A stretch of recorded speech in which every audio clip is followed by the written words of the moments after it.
എന്ന CPM ചമച്ചുവെച്ച് അമ്മ ബിംബം ഉടഞ്ഞു വീണു.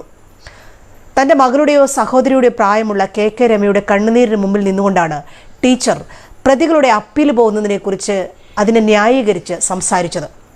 അതുകൊണ്ട് ടീച്ചറിനോടുള്ള എൻ്റെ ചോദ്യം ഇതാണ്: വടകരയിലെ ജനങ്ങളെ അഭിമുഖീകരിച്ച് അവരോട് വോട്ട് ചോദിക്കാൻ ടീച്ചറിന് യാതൊരു വിധത്തിലുമുള്ള ലജ്ജയും തോന്നുന്നില്ലേ?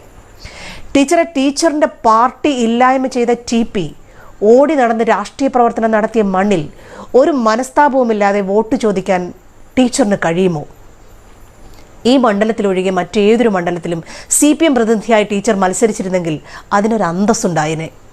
കാരണം വടകര എന്ന CPM സൃഷ്ടിച്ച കൊലക്കളത്തിൽ KK രമയെ വിധവയാക്കിയ മണ്ണിൽ ഒരു സ്ത്രീയെ തന്നെ സ്ഥാനാർത്ഥിയായി മത്സരിപ്പിക്കുന്ന CPM സത്യത്തിൽ അന്നാട്ടിലെ മുഴുവൻ സ്ത്രീത്വത്തെയും അപമാനിക്കുകയാണ് ചെയ്തത്.